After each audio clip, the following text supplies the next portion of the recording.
So I was sitting there ranking them. I was like, man, okay, Barry Bonds, all time.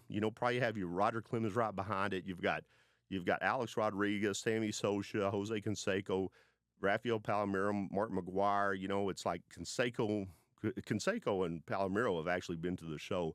Sosa, man, I'd love to have him there, but he's like 100,000 for 2 hours.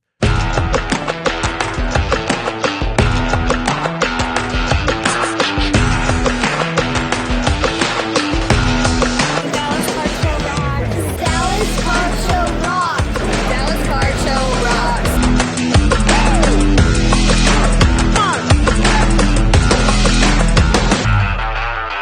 Hello, everybody. This is Kyle Robertson, Dallas Card Show, and I appreciate you guys showing up again. This is our third episode, and I appreciate you guys sitting through the first two with me, and let's get through this third one. Maybe we'll find some good information. If not, I'll just sit here and babble for 30 minutes or so, 40, something like that, as long as I can. I've got a bottle of water here and a lot of breath.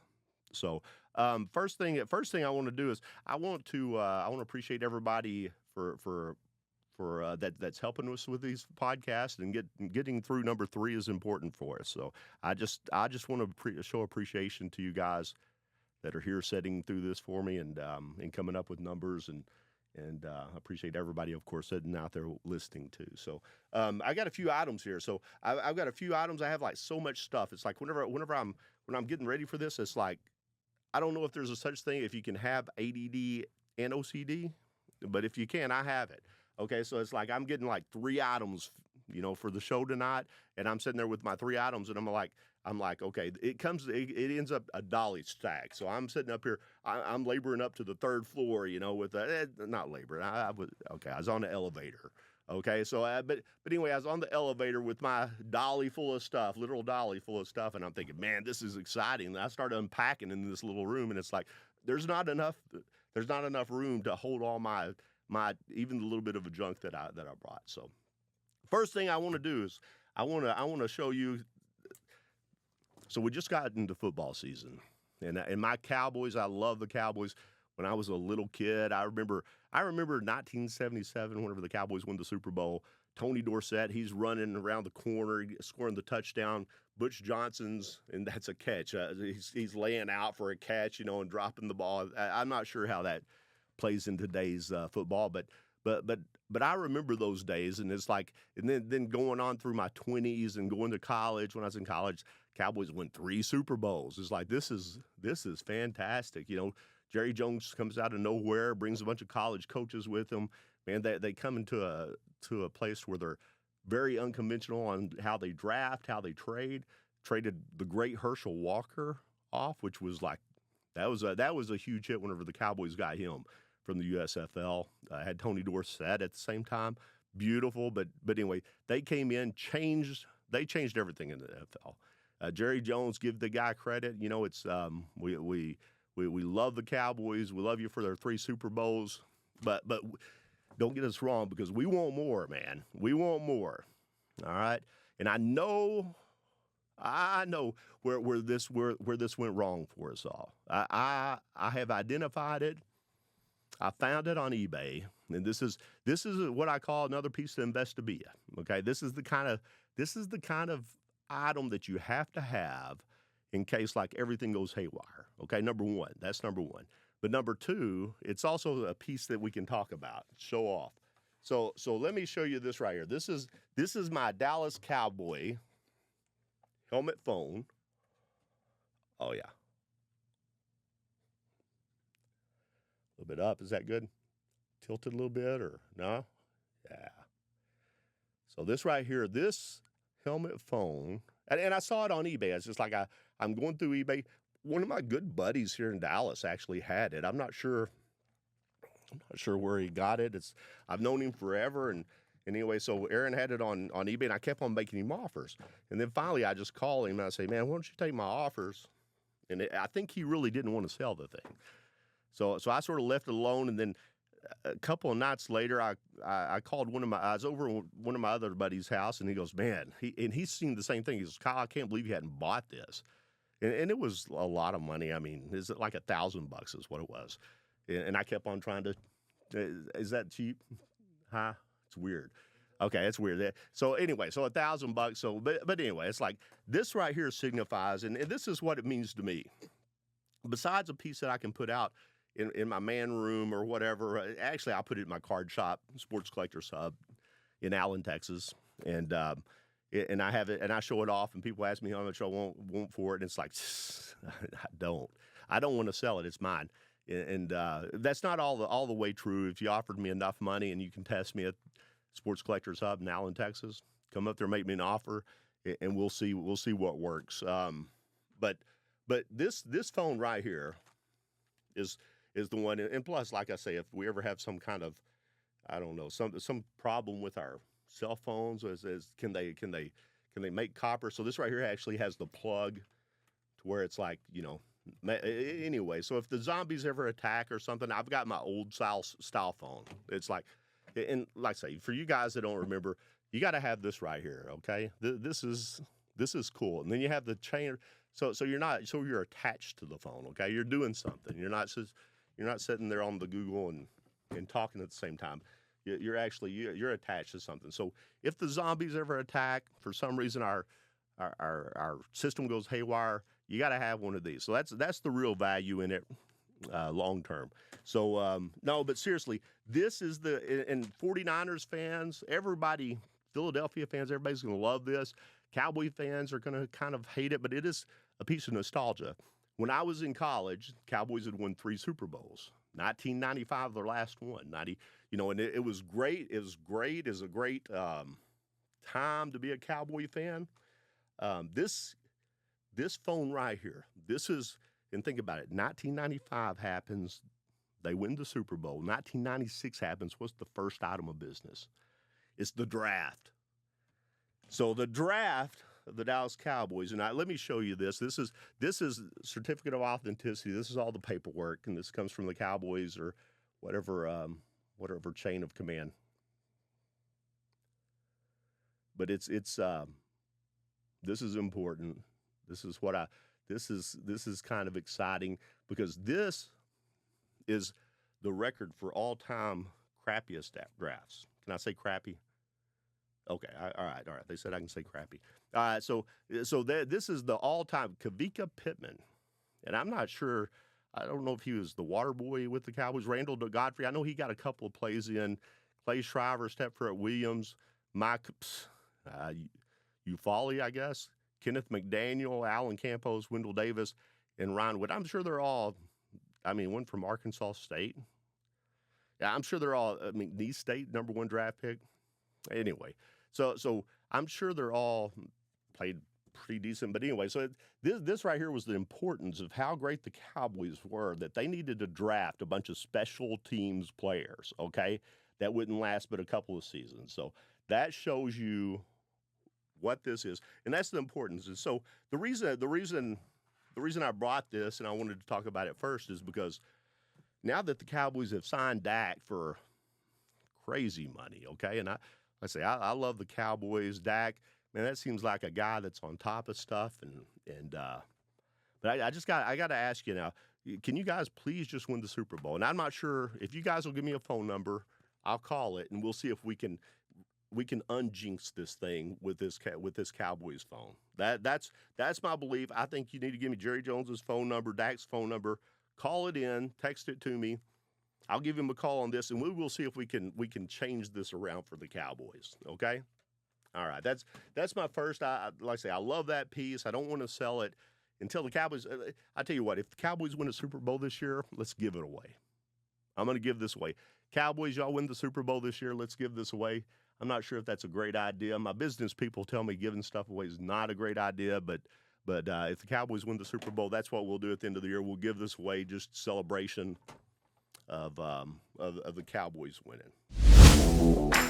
My name's King Courtney, but I go by the Kid in the Suit. This is actually my 15th in Dallas so far, so I love coming out here. I'm super pumped. I run a business. I'm 15 years old. I love everything about this hobby. Dallas Card Show is awesome. Just amazing. Suit on. Let's go, baby.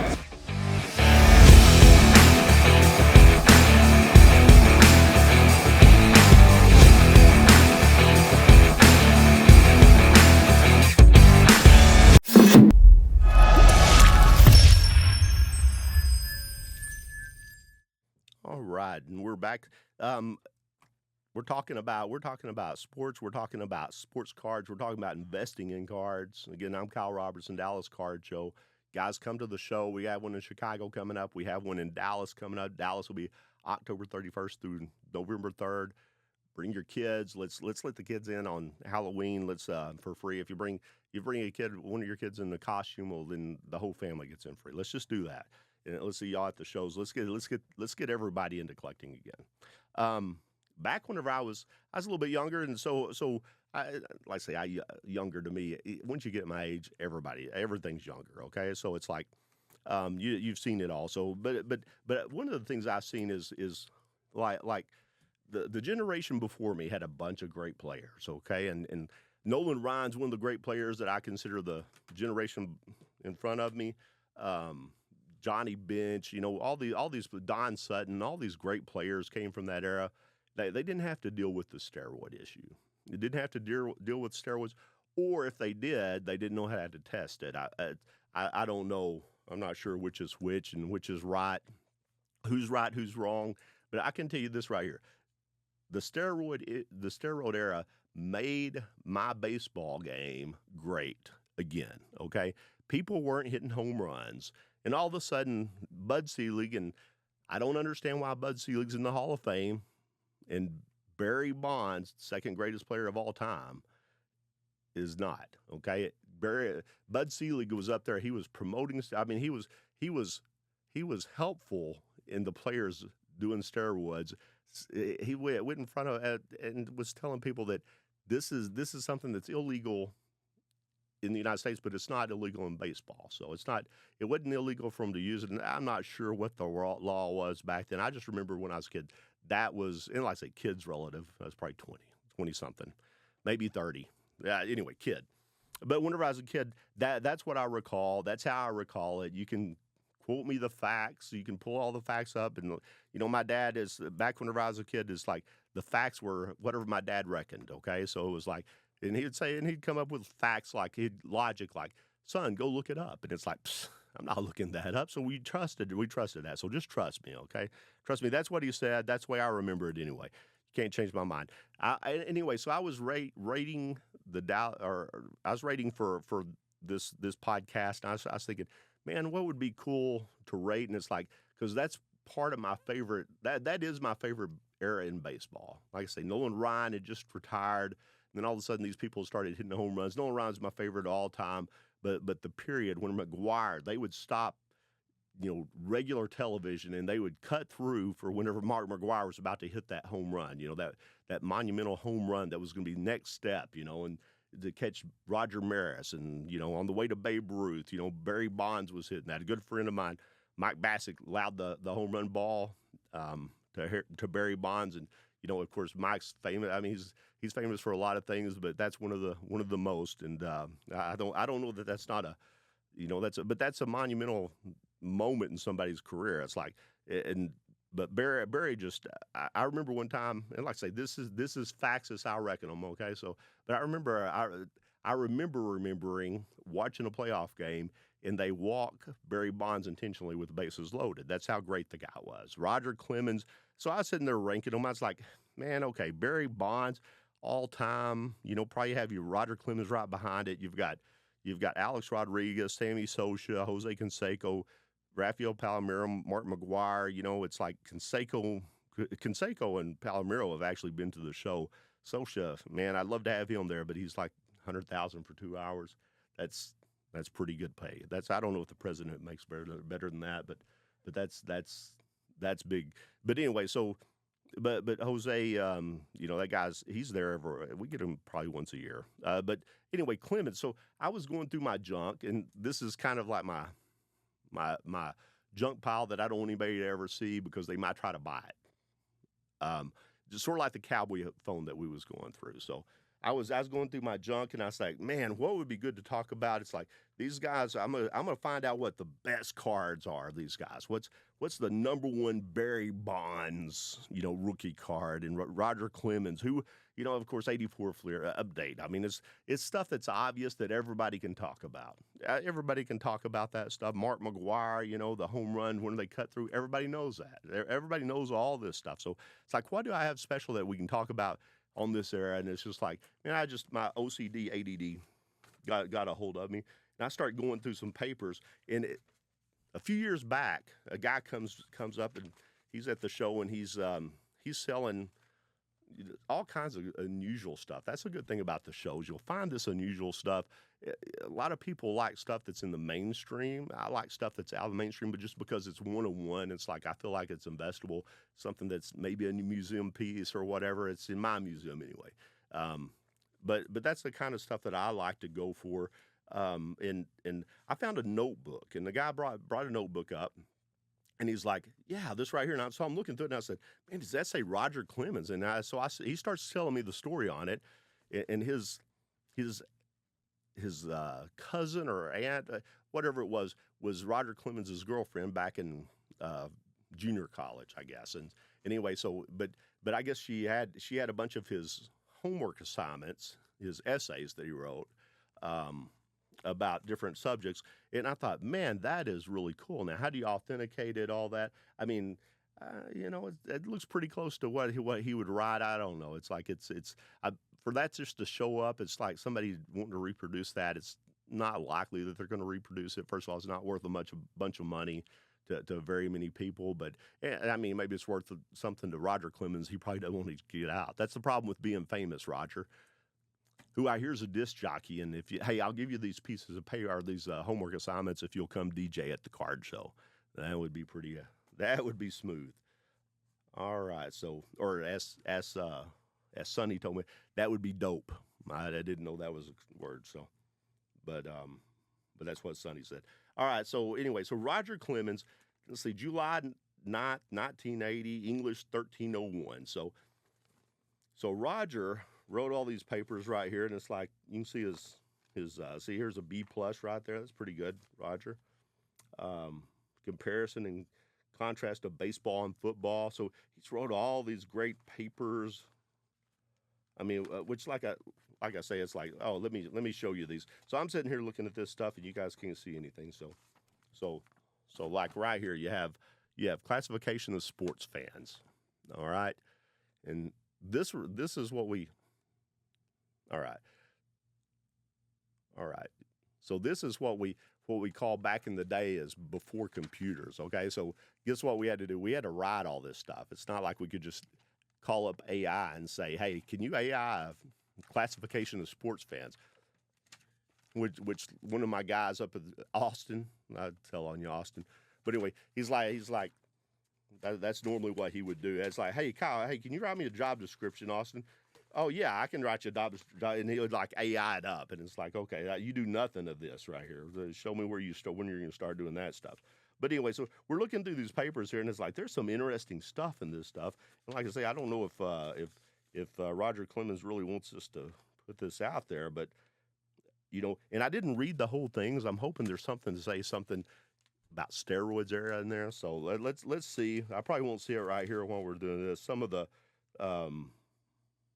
yeah, it's like it's if a play does not go the way he feels it should be, he may harass the umpires. So I mean, so a lot of his early feelings got transferred up. So let's see here. I have one here he has one here that's talking about a player and his salary, and it's like, I'm not sure how much he made in his major league career, but it says from hundreds into thousands of dollars. It's like I'm pretty sure that he did better than that. As a result, a player depends on his salary made during his major league career to support him in the future. So it's the advantages of so player advantages, I guess, is what it is. He's got that. Here's one that he made a B+ on, or a B-, which would have been really good for me. I get two of them there. So it's So anyway, so he got comparison and contrast of baseball and football players, and it's got, like I say, it's just the normal. This is how they used to actually grade us. I mean, they'd come out here and I'm not sure how they do that now. How do they do that with AI? I don't know that you can. It's like people are smarter now. So congratulations, kids. Here's one. So the teacher, she writes a whole essay on what he did wrong. And that's sort of like I say, that's like my papers.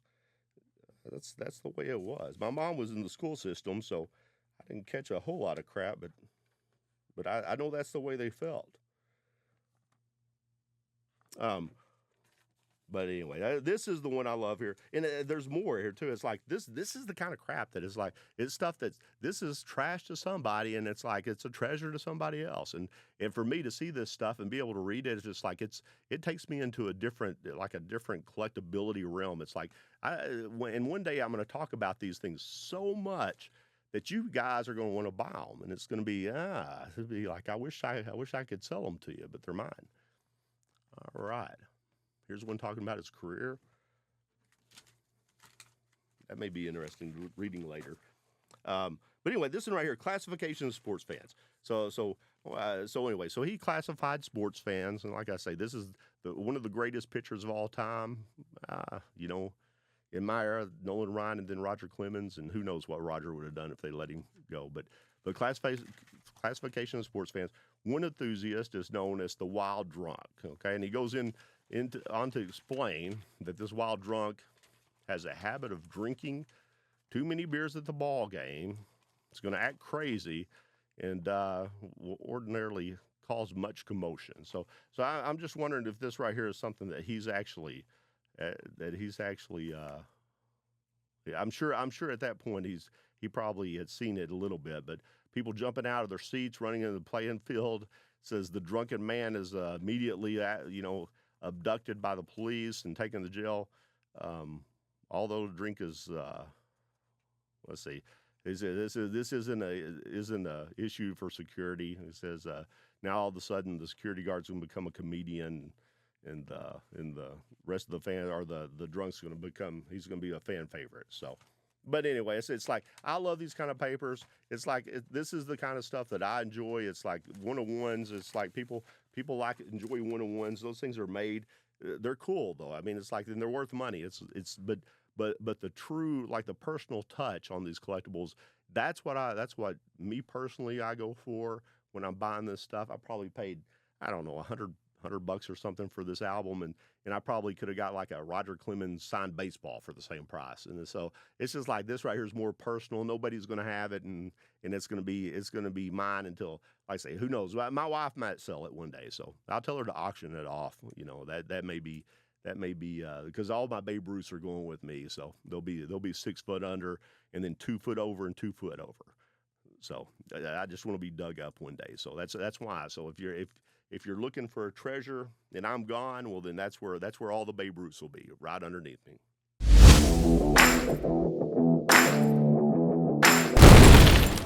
What's up, everybody? Everybody's excited. Football season just kicked off, so it's going to be one hell of a show. We're super ready to get going. It's my wife, Britton. We're local, moved here from Mississippi 3 years ago. Love it out here. If you're into the card business, I highly recommend you check out Dallas Card Show. The top 3 in the U.S. Can't miss it. See you there. Get your tickets now to the Dallas Card Show, October 31st through November 3rd. You won't want to miss it.